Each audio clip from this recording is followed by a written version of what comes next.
উচ্চতা মাত্র 3 ফুট, কিন্তু স্বপ্ন আর আত্মসম্মানের উচ্চতা আকাশ ছুঁয়েছে। তাই তো ভিক্ষার পথ নয়, বাসের হেল্পার হয়ে জীবনের সঙ্গে লড়াই করছেন এক তরুণ মিলন মিয়া।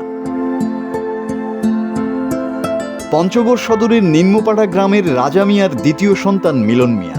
বয়স 27 বছর। শারীরিক প্রতিবন্ধকতা থাকলেও থেমে যাননি তিনি। প্রায় 8 থেকে 9 বছর ধরে তিনি বাসের হেল্পার হিসেবে কাজ করে নিজের জীবিকা নির্বাহ করে আসছেন। বর্তমানে তিনি তাহমিনা পরিবহনের একটি বাসে হেল্পার হিসেবে কাজ করছেন।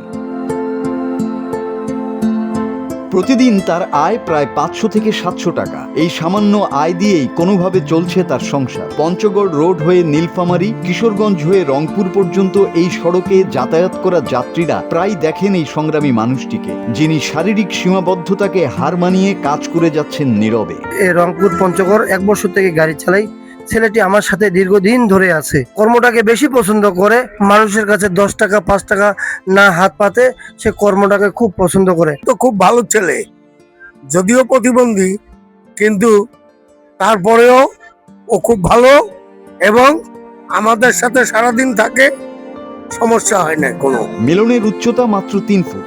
শারীরিক প্রতিবন্ধকতার কারণে স্বাভাবিক অনেক কাজই তার জন্য কঠিন। চাইলে ভিক্ষার পথ বেছে নিতে পারতেন, কিন্তু সেই পথকে ঘৃণা ভরে প্রত্যাখ্যান করেছেন তিনি। লজ্জা আর আত্মসম্মানকে পুঁজি করে তিনি বেছে নিয়েছেন শ্রমের জীবন। মিলনের ঘরে রয়েছে একটি পুত্র সন্তান। পরিবারের দায়িত্ব তার কাঁধে। সীমিত আয়, অসীম সংগ্রাম, এই নিয়েই চলছে তার জীবন যুদ্ধ। ফ্যামিলি থেকে যেমন বাবা মা আছে, ওনারাও চায় যে আমি একটা কর্ম করে খাই। আমরা সরকারি জায়গা থাকি, নিজস্ব বাসা ঘরও নাই আমাদের। আমাদেরকে যদি সরকারি ভাবে কিছু দেখে তাহলে আমাদের জন্য মনে ভালো।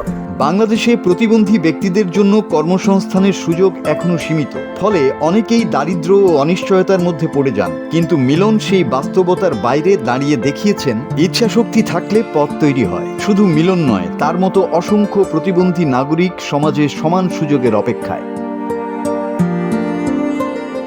মিলন মিয়া শুধু একজন বাস হেল্পার নন, তিনি আত্মসম্মান, সংগ্রাম আর অদম্য ইচ্ছাশক্তির এক জীবন্ত প্রতীক। তার গল্প আমাদের মনে করিয়ে দেয়, প্রতিবন্ধকতা শরীরে নয়, বাধা থাকে সুযোগের অভাবে। Bangla TV news desk.